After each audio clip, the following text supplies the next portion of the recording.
অহংকারই শেষ হবে তৃণমূল কংগ্রেস। তৃণমূল কংগ্রেস এতদিন ধরে রেখা পাত্রকে হেয় করবার জন্য গোটা একটা সিস্টেম নামিয়ে দিয়েছিল। এবার তৃণমূল কংগ্রেস একটা রাজনৈতিক কর্মী, একটা দলের দীর্ঘদিনের রাজনৈতিক কর্মী, তাকে সেই দল ঠিক করেছে একটি আসনে প্রার্থী করবে। এবার তাকে নিয়েও তৃণমূল কংগ্রেস শুরু করে দিল নিজেদের বিলো দ্য বেল্ট ক্যাম্পেইন। এই সত্যি কথাই তো, এই অভিজিৎ দাস ববি কে? আপনার মনে হতে পারে কে, আমার মনে হতে পারে কে। আসুন দেখে নি। অভিজিৎ দাস ববি আজকা খিলাড়ি কিন্তু নন। দীর্ঘদিন ধরে খেলছেন। 2014 সালে অভিষেক বন্দ্যোপাধ্যায়ের বিরুদ্ধে খেলেছেন। এর আগেও 2009 সালে অভিষেক বন্দ্যোপাধ্যায়ের বিরুদ্ধে, না হলেও সোমেন মিত্রর বিরুদ্ধে লড়েছেন। অভিজিৎ দাস ববি কে একবার দেখে নিন। ওটা বাংলার মানুষের এই মুহূর্তের কৌতূহল। বিজেপির ডায়মন্ড অভিষেক বনাম বিজেপির ডায়মন্ড অভিজিৎ। তৃণমূল কংগ্রেসের অভিষেক বন্দ্যোপাধ্যায় বনাম বিজেপির অভিজিৎ। শিক্ষাগত যোগ্যতা মাস্টার ডিগ্রি LLB অর্থাৎ আইনের ছাত্র অভিজিৎ দাস।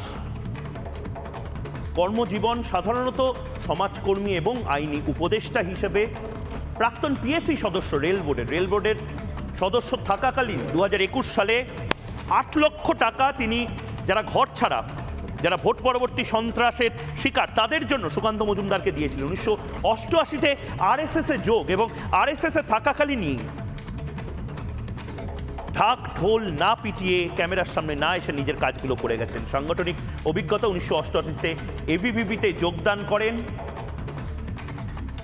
যুব মোর্চার প্রাক্তন সহসভাপতি হন এবং তার পাশাপাশি ডায়মন্ড হারবারকে লড়াইয়ের প্ল্যাটফর্ম হিসেবে আজ থেকে নয়, দীর্ঘদিন ধরে সেই প্ল্যাটফর্মটাকে ব্যবহার করেন। অর্থাৎ একেবারে দেখতে গেলে সন্দেশখালির মেয়ে যেরকম রেখা পাত্র, ঠিক সেভাবেই ডায়মন্ড হারবারে ব্যাটিং করবার জন্য বিজেপি আস্থা রাখলো এই অভিজিৎ দাসের ওপরে। যে অভিজিৎ দাস এই মুহূর্তে রিপাবলিক বাংলার স্টুডিওতে, জবাব চায় বাংলাতে প্রথমবার সাক্ষাৎকারের জন্য আমাদের সঙ্গে রয়েছেন। অভিজিৎ দা, অনেক অনেক শুভেচ্ছা। আপনার এই ভোটের নতুন লড়াই, টেনশন হচ্ছে? নমস্কার। অভিষেক বন্দ্যোপাধ্যায়, টেনশনটা কেন হবে? অভিষেক বন্দ্যোপাধ্যায়ের বিরুদ্ধে কে আপনি? মানে আমি সহজভাবে বলতে গেলে হু আর ইউ, এটা যদি কেউ জিজ্ঞেস করে, আপনি অভিষেক বন্দ্যোপাধ্যায় কোথায়, আপনি কোথায়? এটা আপনাদের মিডিয়ার কাছে। মিডিয়া টাইগার কি আছে ওর? Media tiger Abhishek Bandyopadhyay? অবশ্যই মিডিয়া টাইগার। মিডিয়া টাইগার বলছেন অভিষেক বন্দ্যোপাধ্যায়? অবশ্যই মিডিয়া টাইগার। কি আছে আপনি বলুন? ও যে ডায়মন্ড হারবারে 10 বছর ধরেও যে এখানকার সাংসদ, ও কোনদিন পায়েতে হেঁটেছে ওখানকার ডায়মন্ডে? ওই মাটির গন্ধ জানে? আপনি চেনেন বাতাসের গন্ধ জানে? আপনি ডায়মন্ডকে চেনেন? আমি তো ডায়মন্ডের ভূমিপুত্র। আপনি কোথাকার ছেলে? আমি তো আমতলা টোটাল। ওখানটা আমার বাবার বাড়ি ছিল, আমার পিতামহর বাড়ি ছিল, পিতামহর বাড়ি ছিল। আমি তো ভূমিপুত্র। আমি তো ওর মতো বহিরাগত নয়। তো অভিষেক বন্দ্যোপাধ্যায়কে আপনি পেপার টাইগার বা মিডিয়া টাইগার কেন বলছেন? অবশ্যই পেপার টাইগার। কি আছে আপনি বলুন? ওর কোয়ালিফিকেশন থেকে শুরু করে কোয়ালিফিকেশান, ডেডিকেশন, এক্সপিরিয়েন্স, ওর বাড়ির ফ্যামিলি ব্যাকগ্রাউন্ড সবই দেখুন। কি আছে, কোন দিক দিয়ে এগিয়ে আছে। আপনি কোয়ালিফিকেশন দেখুন, মেয়ার একটা উচ্চ মাধ্যমিক পাস। ও যে অভিষেক বন্দ্যোপাধ্যায় উচ্চ মাধ্যমিক পাস, এটা আপনি বলছেন? আমি বলছি তো, আমি তো কমপ্লেন করেছি ওর নামে ইলেকশন কমিশনে। কি কমপ্লেন করেছিলেন? যে ওর যে এই MBA-টা লেখে না, ওর প্রতিবার এফিডেভিটের সময় যে MBA-টা লেখে, টোটালি আনরেকগনাইজড ইউনিভার্সিটি থেকে। সেটা আপনি কমপ্লেন করেছিলেন? হ্যাঁ, রয়েছে। আপনি কবে? আমি তো প্রিপেয়ার্ড হয়ে আসিনি, আমি দেখিয়ে দেবো আপনাকে। ও একটা উচ্চ মাধ্যমিক পাস এবং ওর কোনো পলিটিক্যাল এক্সপিরিয়েন্সই নেই। 2013 সালে এসছে এবং আসার পর থেকে সন্ত্রাস শুরু করেছে। না, এবার যদি পাল্টা আমি জিজ্ঞেস করি, আপনার কি পলিটিক্যাল এক্সপিরিয়েন্স আছে? সে তো সংগঠন জানে, সবাই জানে। আপনি একটু আগে বললেন 2009-এ আমি সংঘের দায়িত্ব ছিল RSS-এর, রাষ্ট্রীয় স্বয়ংসেবক সংঘের আমি প্রচার প্রমুখ ছিলাম। আমাকে 2009-এ লোকসভার ক্যান্ডিডেট করা হয় মাননীয় সোমেনদার এগেনস্টে। সোমেনদা আজকে নেই, ভালো লোক ছিলেন। এবং তারপরে 2014-এ আমি আবার লোকসভার ক্যান্ডিডেট আমাকে করা হয়। কিন্তু অভিষেক বন্দ্যোপাধ্যায়ের বিরুদ্ধে তো 2014 সালে আপনি হেরেছিলেন। হারজিত তো থাকবেই। তখন বিজেপির কটা MLA ছিল? মাত্র তো একটা। এখন তো বিজেপির 70টা 71টা রয়েছে। তখন বিজেপি কি সরকারে ছিল? এখন তো রয়েছে সরকারে। তো বিষয়টা হচ্ছে তখনকার পরিস্থিতি, 10 বছর আগের পরিস্থিতি, এখনকার পরিস্থিতি তো আপনি মেলালে হবে না। হবে কি? আপনি যেটা অনেক মিডিয়া পার্সন জানে না, যে দক্ষিণ চব্বিশ পরগনার এর যে এরিয়া, এর যে এনভায়রনমেন্ট, এটা সম্পূর্ণ আলাদা। বেশিরভাগ গ্রামের দিকে। 4খানা লোকসভা সিট আছে, একটা হচ্ছে যাদবপুর, একটা হচ্ছে জয়নগর, একটা হচ্ছে মথুরাপুর, আর একটা হচ্ছে ডায়মন্ড হারবার। ডায়মন্ড হারবারে 2009-এ আমি প্রার্থী হওয়ার আগে 1995 থেকে 2009 15 বছর বিজেপির কোনো প্রার্থী ছিল না। বিজেপি প্রার্থী কেবলমাত্র জয়নগরে ছিল, বাকি 3টে ছেড়ে দেওয়া হতো। আপনার তখন টিএমসির সঙ্গে একটা নেগোসিয়েশন ছিল। তো 2009-এ আমি যখন দাঁড়াই, ওখানটার প্রভাব তো বিজেপির খুবই কম ছিল, তা সত্ত্বেও বাকি 3টের থেকে আমি ডবল ভোট পেয়েছিলাম। না, অনেকে বলছে না একদম উপহার দিয়ে দেওয়া হলো সিটটা আপনাকে, জাস্ট মানে গোছ প্রার্থীর মতন কি দাঁড়াচ্ছে না? না, কারা বলছে কি বলছে দেখুন, আমি তো তৃণমূল কংগ্রেস বলছে, সোশ্যাল মিডিয়াতে দেখুন, সোশ্যাল মিডিয়াতে আমি একজন বামপন্থী কর্মী, তার নাম শতরূপ ঘোষ, সে একেবারে নির্দিষ্টভাবে, আমি তার সোশ্যাল মিডিয়ার পোস্টটা পড়ে শোনাতে চাই আপনাকে নিয়েই লিখেছে, এবং প্রতিকুর রহমান ওদের যে প্রার্থী তাদের ছবি দিয়ে লিখেছে, বিজেপি বলেছিল ডায়মন্ড হারবারে এমন প্রার্থী দেবে যে সবাই চমকে যাবে, কথা রেখেছে, এমন প্রার্থী দিয়েছে যে সে নিজেই প্রার্থী হিসেবে চমকে গেছে। আচ্ছা, সিপিএমের কথাটা এখানে তুলছেন কেন? আছেটা কি ওদের? মাইক্রোস্কোপে তো দেখতে হচ্ছে, একটা এমএলএ আছে কি? কেন ওদের কথা এত গুরুত্ব দিচ্ছেন? 2014-এ ডায়মন্ড হারবারে আমি যখন দাঁড়াই, তখন আমি 2 লাখের উপর বেশি ভোট পেয়েছিলাম, অত সন্ত্রাসের মধ্যেও।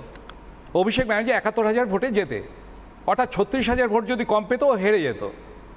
এবং যাদবপুর জয়নগরের প্রার্থী থেকে আমি ডবল ভোট পেয়েছিলাম বিজেপি প্রার্থী থেকে, মথুরাপুরের থেকে 3.5 গুণ ভোট বেশি পেয়েছিলাম। আমি বোঝাতে পারছি আপনার কথাটা?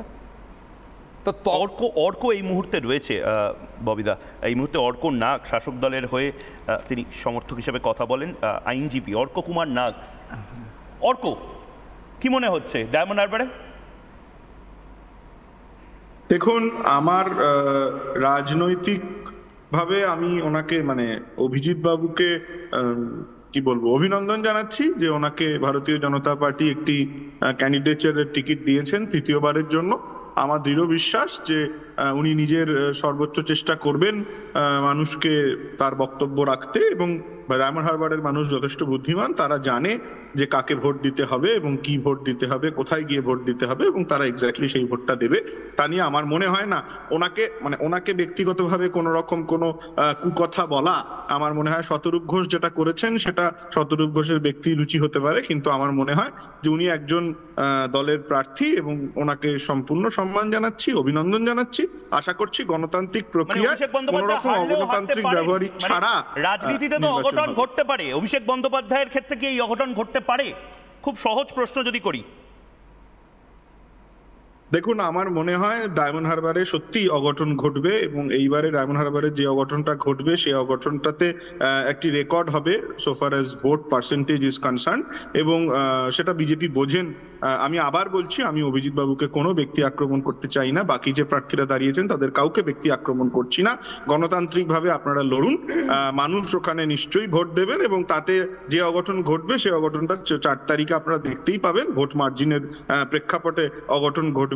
এবং সত্যি কথা বলতে গেলে ডায়মন্ড হারবারে আমি কোনো ঔদ্ধত্যপূর্ণ কথাও বলতে চাই না, কিন্তু মানুষ ওখানে নিশ্চয়ই সঠিক রায় দেবে, এবং সেই রায় পূর্ব নির্ধারিত বলেই ধারণা, এবং আমার মনে হয় না যে এতে কোনো অবিচল কোনো ঘটনা ঘটবে। আমি আবার বলছি, আমি কোনো ব্যক্তিগত আক্রমণ কাউকে করতে রাজি নই।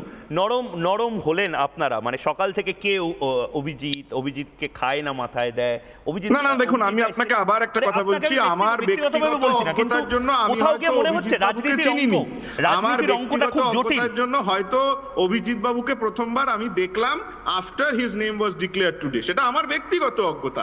তার সাথে আমি ওনাকে আক্রমণ করে ওনাকে ব্যক্তিগতভাবে কোন রকম কুকথা বলার পক্ষে নই। আমরা তো শতরূপ ঘোষের পার্টিকে সমর্থন করি না, আমরা তো মানুষ মারার রাজনীতিতে বিশ্বাসী নই। সেই জন্য আমার মনে হয় না যে ওনার বিরুদ্ধে এর বেশি কিছু বলার আছে।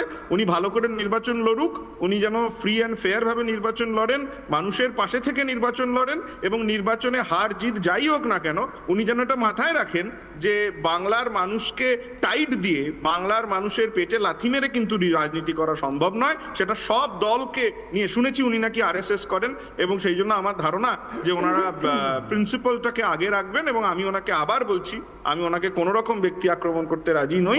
উনি বলছেন আরএসএস ভালো, মমতা বন্দ্যোপাধ্যায়ের মতনই বলছেন আরএসএস ভালো, বিজেপি খারাপ।